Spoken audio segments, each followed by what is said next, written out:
Bom, boa noite a todos, bom dia ou boa tarde para os nossos amigos que nos acompanham nas plataformas digitais.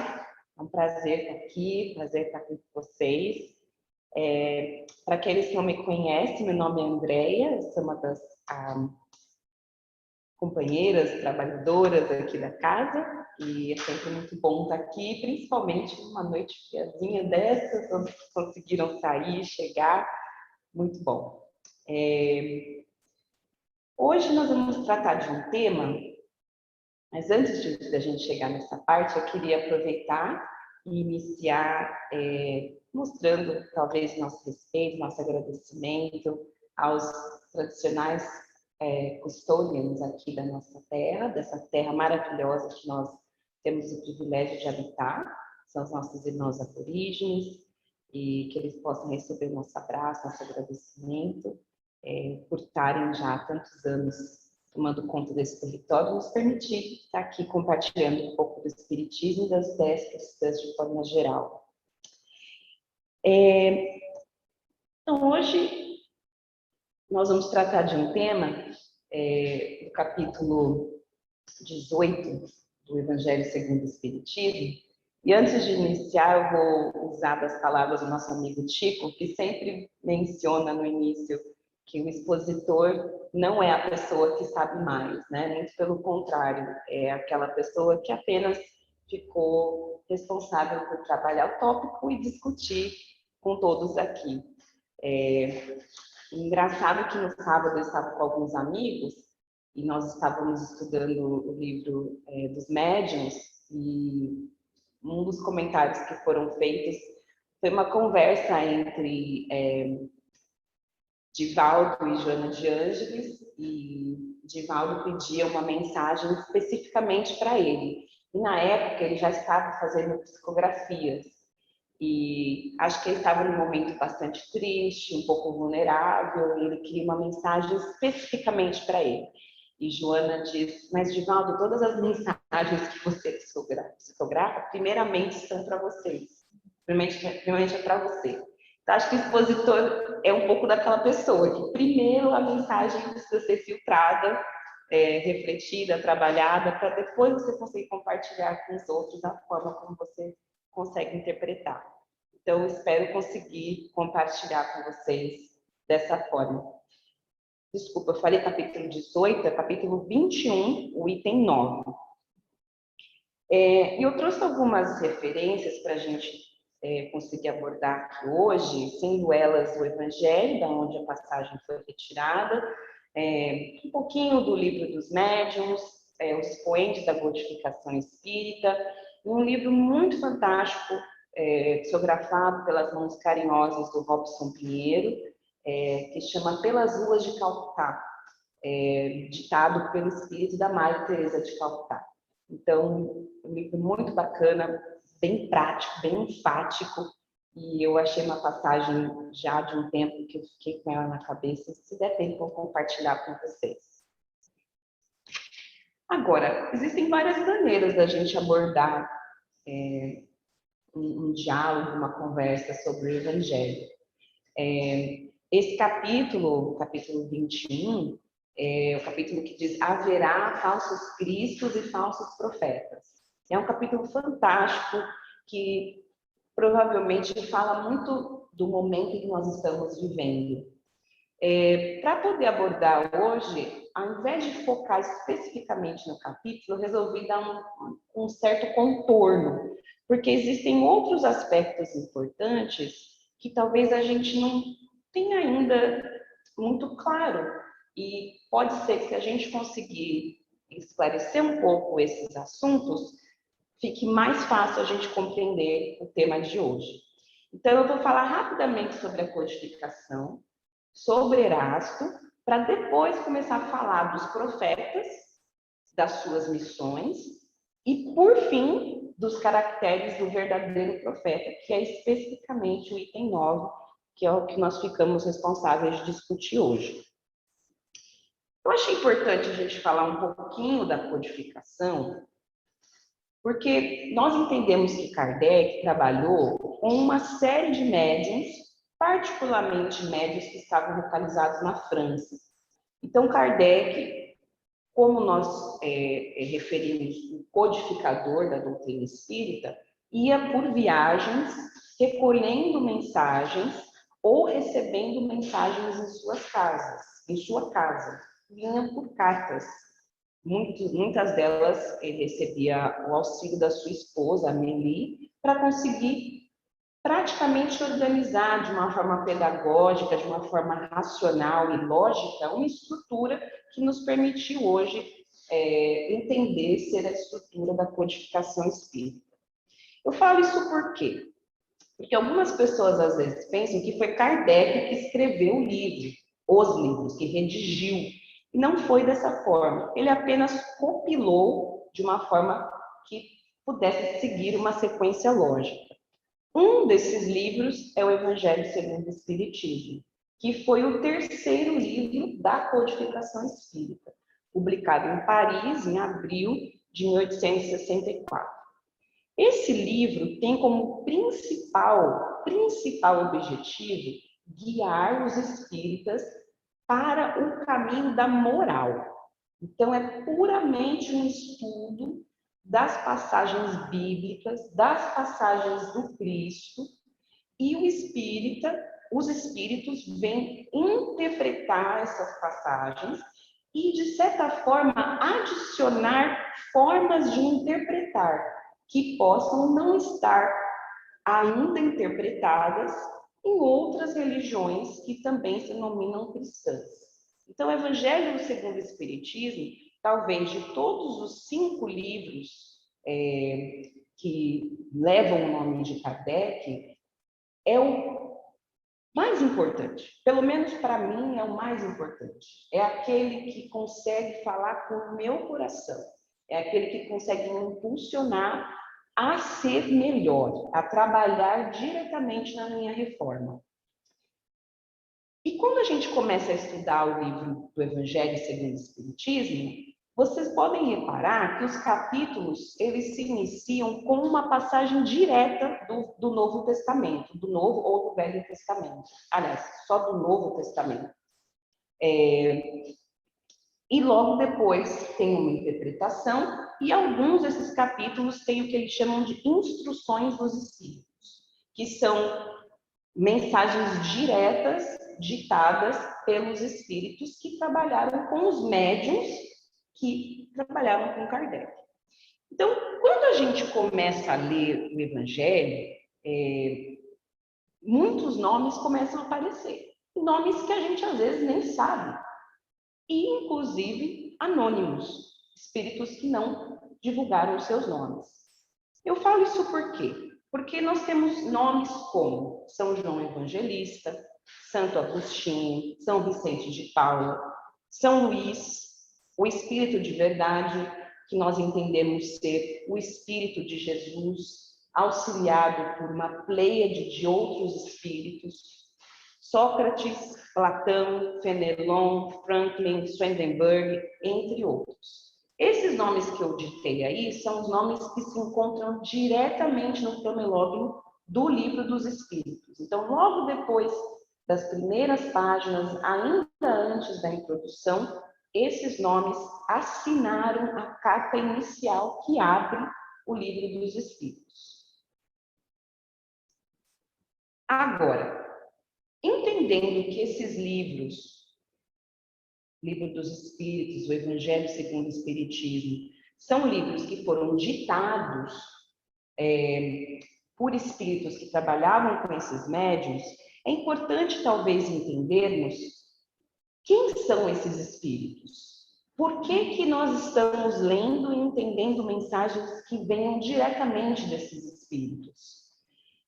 Pensando dessa forma, em 2002, a FEPC, a Federação Espírita do Paraná, realizou uma pesquisa que foi a fundo sobre esses espíritos que trabalharam na obra da codificação. E esse é o livro que se chama Expoentes da Codificação Espírita. O objetivo principal era justamente identificar a biografia desses espíritos que compuseram a equipe do Espírito de Verdade, denominado Jesus. No Evangelho segundo o Espiritismo, esses são alguns dos nomes que aparecem. Delfino de Gerardin, que acredito muitos não sabem quem seja, eu também não sei, precisei fazer umas pesquisas. Morlot, Pascal, Vianney. E quem são esses espíritos? De forma geral, o que esse trabalho fantástico da Federação Espírita do Paraná conseguiu nos trazer é que esses espíritos tinham uma série de backgrounds, tinham uma série de interesses e de atuações pela sociedade. Muitos eram sábios, letrados, cientistas, religiosos, políticos. Nesse trabalho dos expoentes da codificação espírita, os autores conseguiram identificar 33 espíritos. 33 espíritos que conseguiram deixar um nome e que, em determinada existência na Terra, existiam dados biográficos. Além desses 33, outros 11 foram citados, só que nós não sabemos quem são essas pessoas. Na época, o Google não conseguia coletar nenhuma informação sobre esses espíritos, e ainda tem alguns que são anônimos. Hoje, nós vamos falar de um deles, do Erasto. Mas você deve estar se perguntando, por que você começou essa palestra para falar dos caracteres do verdadeiro profeta com essa introdução? Porque uma das qualidades, na minha opinião, do Espiritismo é que ele prega a fé raciocinada. Então, a fé raciocinada, ela tem como característica principal o discernimento. Da onde você consegue tirar essa informação, como essa informação te transforma, como faz que a sua fé no Criador, nas obras, seja fortalecida. Então, não adianta estarmos lendo ou nos relacionando com obras que nós não sabemos de onde vem e que nós não sentimos que toca o nosso coração. Então, a fé raciocinada é uma das premissas básicas do Espiritismo, que vem justamente desafiar o que o próprio livro do Evangelho, segundo o Espiritismo, dita como a fé cega. Então, tenhamos, acima de tudo, a capacidade de raciocinar sobre aquilo que nós verdadeiramente acreditamos. A fé precisa de uma base, e esta base é a perfeita compreensão, ou mais próximo disso, daquilo em que se deve crer. Para crer não basta ver. Então, a fé não é algo que você necessariamente precisa ser tangível. Eu preciso enxergar, eu preciso ver um livro, eu preciso ler para acreditar. Mas eu preciso, talvez, crer e buscar compreender, para eu poder acreditar e sentir o meu coração tocado por isso. Ou seja, é o uso do meu raciocínio com o meu livre-arbítrio, com a minha oportunidade de escolha. Agora, André, você vem falar de nomes como São Vicente de Paulo, São Luís, que são nomes que nós talvez podemos encontrar mais, que nós temos mais informações. Independente de quem assinou qualquer mensagem, a fé raciocinada nos indica o caminho do conteúdo. Então, se você pegou uma mensagem que diz ser assinada por um espírito que nós sabemos ser de uma ordem superior, e você não acha, ou não sente, ou não consegue enxergar naquele conteúdo algo superior, o Espiritismo nos ensina a rejeitar, nos ensina a raciocinar. Kardec foi muito enfático sobre isso. Agora, Erasto era um dos espíritos que trabalharam na codificação, e as informações que nós temos dele é que ele foi discípulo de Paulo de Tarso, que foi chamado por alguns o 13º apóstolo em Cristo, né, porque não viveu no mesmo período que Cristo, mas foi talvez um dos maiores contribuidores para a solidificação da mensagem do Cristo nos dias de hoje. Então, nós, entendendo Paulo de Tarso, podemos relacionar para ser discípulo de Paulo, provavelmente, muito logicamente, já é um espírito que consegue ter uma envergadura para acompanhar os raciocínios, os ensinamentos, os conhecimentos que Paulo de Tarso nos deixou. No livro dos Médiuns, no item 98, do capítulo 5, Erasto, que assina a mensagem, se identifica como discípulo de Paulo de Tarso. E essa informação foi confirmada por Paulo de Tarso, que, ao redigir cartas a Timóteo, ou epístolas a Timóteo, e também aos romanos, dá informações sobre Erasto. Na primeira, por exemplo, ele diz, Erasto que ficou em Corinto. Essa é uma das epístolas a Timóteo. Na segunda epístola. Na epístola aos romanos, ele não só menciona Erasto, mas diz que Erasto era tesoureiro da cidade. Erasto tem contribuições diretas no Livro dos Médiuns e no Evangelho. E na Revista Espírita, em 1869, Erasto também identifica uma encarnação que ele teve posterior, em que ele foi chamado Thomas Liber.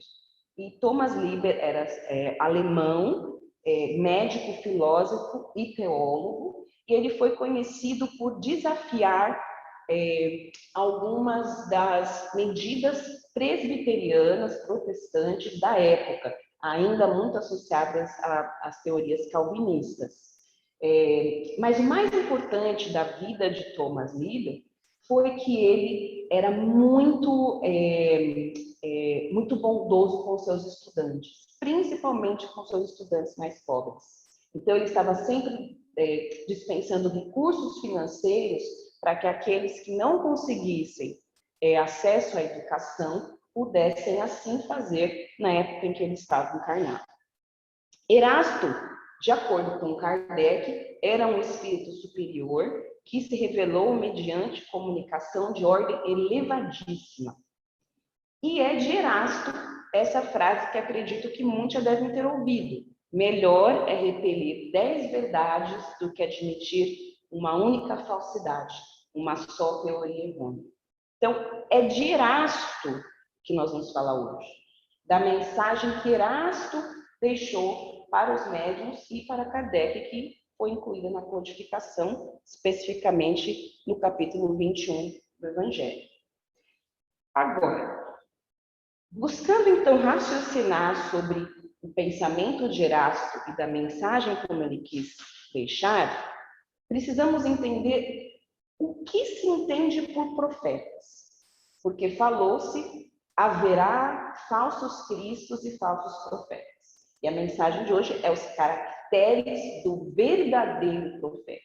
E profeta é aquele termo já no popular, né? Que é a pessoa que adivinha, é aquela pessoa que consegue ver o futuro. No Livro dos Espíritos ficou um pouco mais definido. Disse profeta todo mensageiro de Deus com a missão de instruir os homens e de lhes revelar as coisas ocultas e os mistérios da vida espiritual. O Haroldo Dutra, numa das reuniões que ele faz com outros espíritas, e inclusive você pode acessar isso no site da FEB, estudando esse capítulo, ele define os profetas como o instrutor, o educador dos padrões morais da lei divina. E ele, inclusive, menciona um exemplo do profeta Natan tendo uma conversa com Davi. E Davi, um dos reis, né, de Israel, conversando com Natan, Natan conta uma parábola para Davi, dizendo, Davi, qual seria a pena de um homem que tem 100 ovelhas e resolve matar o seu vizinho para ficar com a única ovelha que esse vizinho tinha? E Davi vira para o profeta Natan e fala, pena de morte? Como assim? 100 ovelhas você tinha e você mata o seu vizinho para ficar com apenas uma? E o profeta Natan diz, pois é, Davi, esse homem é você, que matou seu melhor amigo para ficar com a Batseba, que era a esposa dele, e que acaba virando futuramente a mãe de Salomão, que foi a ser um outro rei de Israel. Então, os profetas têm essa função de provocar, de refletir, não só de entender o que o futuro nos diz, mas de buscar instigar em nós esse poder de reflexão. Porque Davi se achava acima da lei, achava que não tinha feito absolutamente nada errado, porque ele era um rei. E o profeta vem dizer: põe o pé no freio, você precisa se enxergar, precisa se transformar primeiro, antes de achar que você é apenas, que você é, por ser rei, está acima da lei divina. Pierre Joty, que é outro espírito que trabalha com a codificação, diz que o dom da mediunidade é tão antigo quanto o mundo. Ele diz que os profetas eram médiuns. Então, de forma geral, os profetas conseguiam ser esses missionários de Deus, com informações mais diretas vindas dos espíritos. Tá, tendo falado tudo isso, quais são os caracteres do verdadeiro profeta? Como identificá-los? Quem são? O próprio capítulo, no item 9, começa dizendo assim: desconfie daqueles que são os falsos profetas. Esta recomendação é útil em todos os tempos, mas principalmente nos momentos de transição, em que, como neste, se elabora uma transformação da humanidade, pois são nesses momentos que, numa multidão de ambiciosos e passantes, se colocam como reformadores e messias. Muito se tem falado sobre o momento que estamos vivendo, sobre a regeneração, sobre a transformação do planeta, que possivelmente não, irá migrar de provas e expiações à regeneração. Então, o livro Erasto nos alerta, antes de falar dos verdadeiros profetas, ele fala: desconfie dos falsos. Inclusive, Divaldo, em novembro do ano passado, publicou esse livro, No Rumo do Mundo de Regeneração, pelo espírito Manuel Filomeno de Miranda. E logo no começo, Manuel afirma que nós estamos no início das grandes transformações e fenômenos próprios demonstram chegados os tempos anunciados pelas Escrituras, Apocalipse, Atos, que falam dessas grandes transformações, e confirmados pelos imortais. Então, precisamos, antes de mais nada, talvez reconhecer que estamos num momento de mudança, de burburinho, de regeneração, e que, por isso, interesseiros, ambiciosos, podem usar-se da palavra para nos desviar. Primeira característica do verdadeiro profeta: superior em inteligência e moralidade. Então, não será um verdadeiro profeta qualquer um que parece ter o dom do verbo.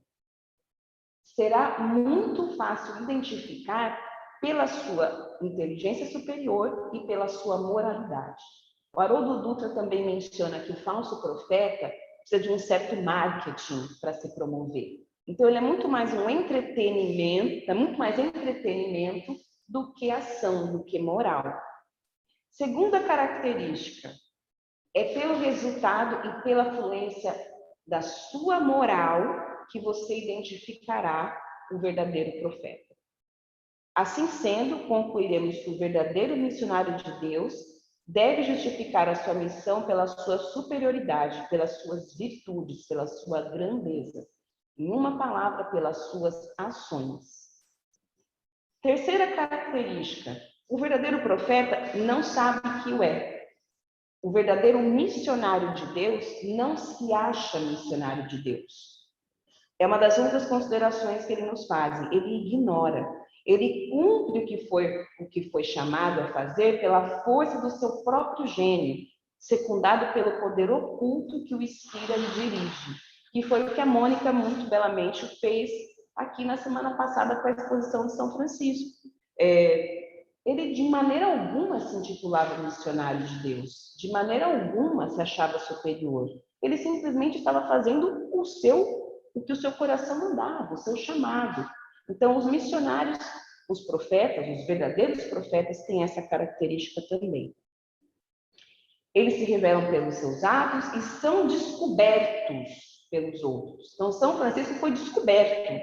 Ele não fez marketing nenhum, ele não se autopromoveu, ele foi descoberto e angariou outras pessoas, outros seguidores pelas suas ações. Um dos receios dos falsos profetas é não ser identificado. Então, ele está lá naquele marketing, tentando se promover, mas não consegue nenhum admirador, nenhum seguidor. Então, logo se sente desvalorizado. Um dos exemplos que eu queria trazer para vocês, que provavelmente não vai dar tempo de eu ler por completo, é um exemplo de Madre Teresa diretamente dizendo sobre, talvez, a forma como alguém que queria se promover em cima dela foi rapidamente identificado por ela e ela gentilmente colocou no seu lugar. Eu vou colocar aqui rapidamente. Ela estava no hospital e um homem público, como ela denomina, abordou-a e ela conseguiu identificar que ele tinha um segundo interesse. E ela dizia assim: nós visitamos o hospital e o homem segurava meu braço como se eu fosse a pessoa mais importante daquele lugar. Meu Deus! E como eu vi as pessoas muito mais importantes ali, deitadas nos leitos, reclamando atenção e cuidado, porém recebendo atendimento tão desrespeitoso, ou na melhor das hipóteses, sendo apenas toleradas, como se fossem um grande peso para os profissionais que ali perambulavam. E ela diz assim: com esse homem público, eles perceberam que a verdade é que o cheiro de sujeira, em alguns casos de podridão, em vez de ser solucionado com a higiene e a limpeza, com um pouco de água e sabão, era tratado como um verdadeiro horror, exatamente por aqueles que estavam ali para ajudar. O homem, tirando discretamente um lenço do bolso, levou-o ao nariz e fez menção de me emprestar outro igual. Senti-me indignada. Como eu poderia presenciar o descaso pelos internos, pelos necessitados, e me manter ali caminhando como se nada demais ocorresse? Como me manter tranquila e aparentar indiferença diante das atitudes de enfermeiros e alguns médicos para com os pacientes de Jesus? E foi olhando a atitude de duas enfermeiras em particular que respirei fundo, me inspirei profundamente na passagem de Cristo pelo templo junto aos vendedores e resolvi exercitar o cristianismo mais puro que eu havia aprendido pelas ruas de Calcutá e pelas vielas do mundo. No átimo, arranquei-me das mãos do homem público e avancei caridosamente, como está escrito, sobre a primeira das enfermeiras que estava mais próxima de mim e tomei seu avental, deixando-a chocada com a minha atitude, tanto quanto com a minha delicadeza, com que resolvi intervir na situação. Então, perguntei a um dos médicos, não é hora de praticar a medicina e honrar o compromisso assumido, pelo menos com o seu diploma? Vamos começar a limpar essa enfermaria e a sujeira dos pacientes já. Apontando alguns dos pacientes, um a um, falei quase cheia de raiva, não fosse a raiva algo desaconselhável, mas naquele caso eu diria que seria uma raiva santa. Aquele ali tem muita urina para ser enxuta e limpa, o outro parece ter vômito. Para você começar a praticar a sua medicina e aprender a ser mais útil. Sem muito mais o que falar, peguei o médico pelas mãos, levei-o com toda delicadeza até o primeiro paciente e fiz questão de colocar as mãos dele em cima do vômito, incentivando-o de maneira cristã a limpar o homem que mais odor causava no ambiente. As enfermeiras olhando o médico desconcertado, o médico sem saber o que fazer, sentindo o olhar das enfermeiras sobre si, como se elas cobrassem uma reação, apenas meneou a cabeça e falou num tom audível a todos. Essa é a Madre Teresa. Somente ela para fazer isso. Ou seja, ela estava lá com a intenção de ajudar, de ser útil, e outros estavam lá para se promover em cima dela, para fazer o seu marketing. E ela assim não permitiu. tendo atitude cristã, tendo atitude verdadeira do seu coração de ajudar. Essa é a Madre Teresa. O próprio médico colocou a mão sobre os vômitos, ditou dessa forma. Então, para finalizar, importante lembrar que notai, além disso, que há neste momento entre nós, em diferentes países, vários pretensos Cristos, como há também pretensos Elias, supostos Joãos ou supostos São Pedro. Sobretudo nessa época de renovação que estamos vivendo, há muitos impostores que se apresentarão como missionários de Deus.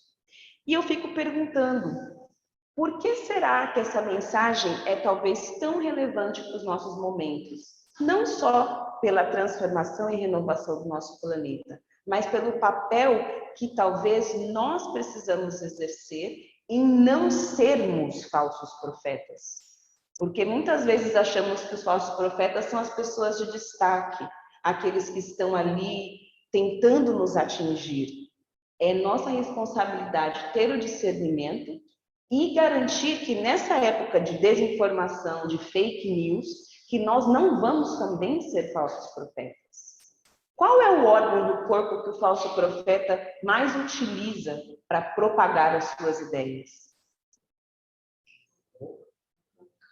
A língua, certo? Boca, a língua.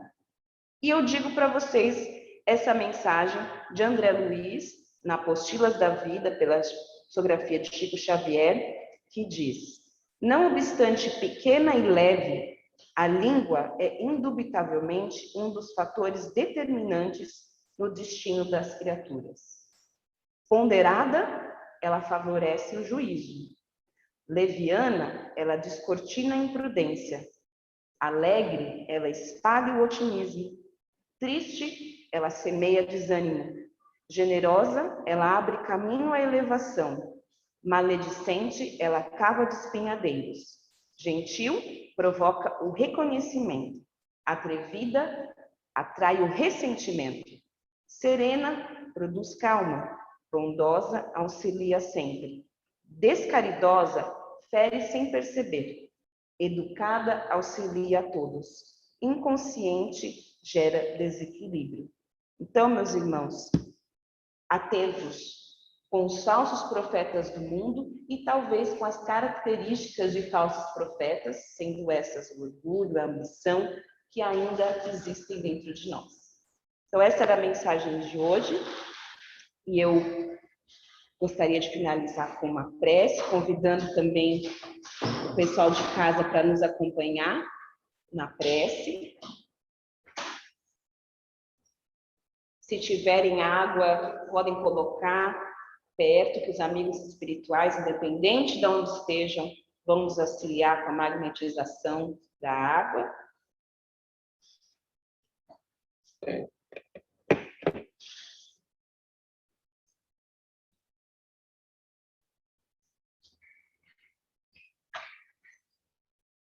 Nossos amigos daqui só estão se retirando para iniciar os trabalhos do passe.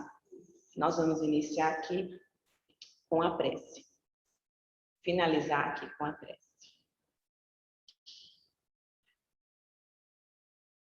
Todos para buscarem uma posição confortável, sentindo talvez o peso cair dos ombros, esses fardos pesados que carregamos, muitas vezes arrastando o nosso orgulho, a nossa vaidade, a nossa ambição. Que possamos, nesses momentos, deixar para trás e enxergar o Cristo na sua luz maravilhosa, abraçando a todos, dizendo para sermos fortes, confiantes, que mesmo nesses momentos de regeneração, nesses momentos em que sentimos os nossos corações talvez um pouco apertados pelas demandas, que nesses momentos possamos enxergar que não estamos sozinhos, que Ele nos acompanha a cada passo. Agradecemos, Jesus, Mestre querido, pela oportunidade de estarmos aqui. Agradecemos aos mentores espirituais que nos acompanham, principalmente o mentor dessa casa. Agradecemos, Pai, ao Espiritismo, que foi talvez nesse momento o veículo que nos trouxe até aqui, que nos uniu.